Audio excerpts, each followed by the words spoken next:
척코 성형 망설이게 되는 이유 있으시죠? 혹시 실패하면 어쩌지? 한 번 하면 계속 고쳐야 하는 거 아니야? 처음이라 뭘 기준으로 선택해야 할지 모르겠어요. 그런 걱정 아주 자연스러운 겁니다. 그리고 그 걱정이 맞습니다. 척코 성형은 정말 신중해야 하는 수술입니다. 왜 그런지 지금부터 알려드릴게요. 척코 성형은 단순히 모양을 만드는 수술이 아닙니다. 한 번도 손대지 않은 구조를 처음 설계하는 작업이기 때문에 이 설계 작업이 잘 돼야 이 결과들이 앞으로 모든 가능성을 결정짓게 됩니다. 그래서 단순히 예쁜 모양보다 내 얼굴에 맞는 구조로 섬세하게 디자인되는 것이 중요합니다. 하지만 지금 처한 현실에서는 어떤 유행하는 라인이나 연예인들의 사진 아니면 인스타그램의 인플루언서들의 사진을 보고 수술을 결정하는 경우가 매우 많아요. 그 결과로 어울리지 않거나 표정이 어색해지는 문제도 생깁니다. 척코 성형에서 정말 중요한 것은 내 얼굴을 정확히 이해하고 잘 분석해서 그 안에서 자연스럽고 기능적인 변화가 가능한가입니다. 지금부터 그 기준이 어떤 건지 차분하게 정리해 드리겠습니다.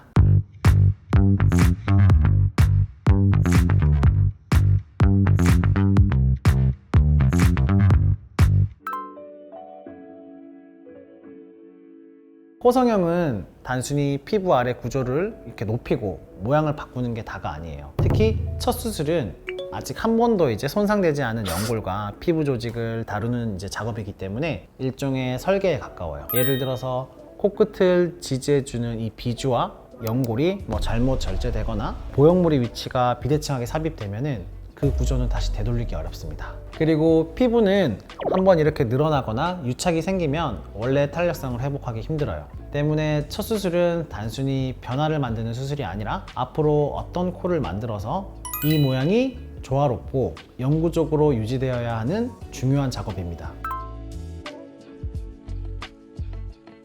많은 분들이 첫 코 성형 병원을 고를 때 전후 사진이나 후기, SNS 이런 것들만 보고 판단을 해요. 하지만 진짜 중요한 것은 그 병원이 당신의 얼굴을 어떻게 해석하고 있는가입니다. 원장님이 당신의 얼굴을 보고 콧대만 세우면 돼요, 유행하는 라인이니까 이렇게 하면 됩니다, 이런 식의 가벼운 제안이 오면은 조금 더 신중해 보셔야 합니다. 질적으로 좋은 상담은 얼굴 전체의 조화를 먼저 분석하고 피부의 두께라든지 연골의 형태, 비순각이라든지 입체감이라든지 이 디자인이 왜 당신 얼굴에 맞는지 그 근거까지 알려주어야 해요. 코 수술은 단 90분이지만 그 모양은 평생 가기 때문에 다각적인 분석력이 있는 의사, 이런 디자인의 이유를 말해주는 병원, 수술 후 회복까지 체계적인 시스템, 이런 것들이 잘 갖추어진 병원인지를 반드시 체크하셔야 합니다. 내 얼굴을 제대로 분석하고 설명해 주는지, 유행을 따라가는 것이 아닌 각자 개인의 맞춤형인지, 수술 후 관리 시스템이 체계적인지, 이런 것들이 중요하지 단순히 유명하다 혹은 가격이 싸다 이런 것만 보고 선택하면 안 돼요.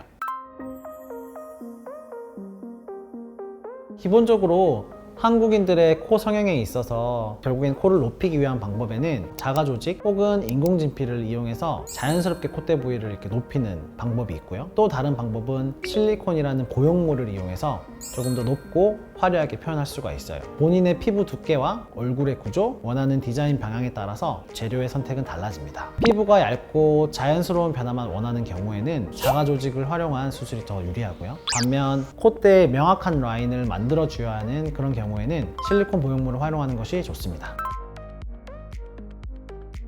많은 분들이 콧대에 실리콘을 넣으면 10년 후에는 반드시 제거해야 한다고 잘못 알고 계시는데요, 그렇지 않아요. 문제가 없고 실리콘 보형물이 올바른 위치에 제대로 삽입이 되었다면 장기간 그대로 유지하셔도 좋습니다. 제일 중요한 것은 정기적인 체크예요. 피부의 상태라든지 보형물의 위치 변화가 있는지, 염증의 유무 등을 주기적으로 확인해서 만약에 문제가 있다면 필요시 빠르게 대응할 수 있도록 하는 것이 핵심입니다. 코 성형은 구조적인 수술이에요. 뼈와 연골, 피부가 함께 변화하는 만큼 수술 결과도 수년 이상 유지돼요. 다만 본인의 체질이나 회복 과정, 수술의 방법, 관리 상태에 따라서 차이가 있을 수 있어요. 예를 들어 잘못된 습관이나 과한 외부 자극, 보형물과의 마찰, 외상 이런 것들이 반복되면 수술 유지 기간에 영향을 줄 수가 있어요. 그래서 사후 관리가 굉장히 중요합니다. 많은 분들이 흉터에 대한 걱정을 하시는데요, 저희 성형외과에서는 기본적으로 점막 안쪽에 절개를 해서 비주 쪽에 역V자 절개 방식을 사용해요. 물론 회복 속도는 개인차가 있겠지만은 절개 부위가 외부에 노출이 거의 없는 부위라고 생각하시면 되고, 이마저도 시간이 지나면 거의 자연스럽게 흐려지기 때문에 대부분 인식되지 않습니다.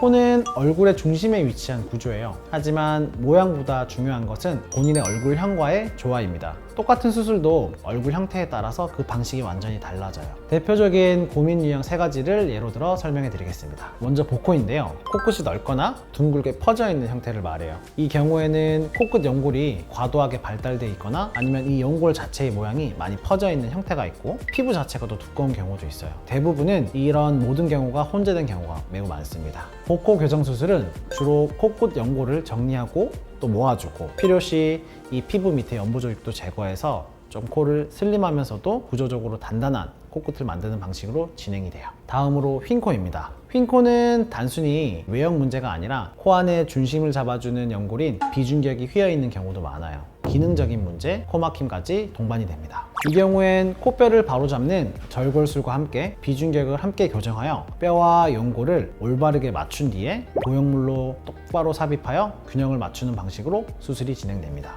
휜코는 수술 전에 철저하게 계획하고 디자인되어야 하고 그렇게 되지 않으면 재발 확률이 높은 아주 어려운 부분이기 때문에 정확한 분석과 비대칭의 교정이 핵심입니다.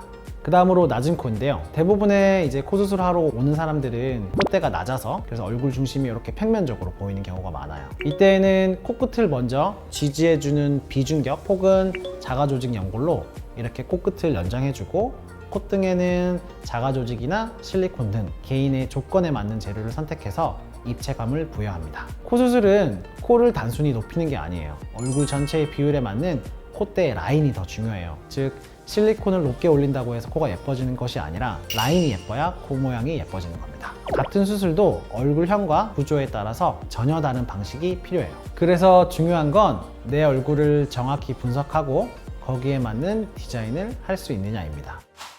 지금까지 첫 코 성형을 준비할 때 꼭 알아야 될 내용들을 정리해 보았어요. 첫 코 수술은 단순한 시술이 아니라서 얼굴의 중심을 잡아주는 이런 코를 변화시켜서 얼굴의 인상을 처음으로 바꾸는 작업이에요. 눈에 띄는 변화보다 오래 봐도 어색하지 않고 시간이 지나도 자연스럽게 유지되는 것, 그것이 성공적인 코 성형의 기준입니다. 제 영상이 여러분의 첫 코 성형 준비에 조금이라도 도움이 되었다면 구독과 좋아요, 알림 설정 부탁드립니다. 궁금하신 점이 있다면 댓글로 남겨주시면 제가 바로바로 답변해 드리도록 하겠습니다. 다음 영상에도 실제 상담처럼 유익한 정보들로 찾아뵙겠습니다. 지금까지 셀피 성형외과 김유정 원장이었습니다.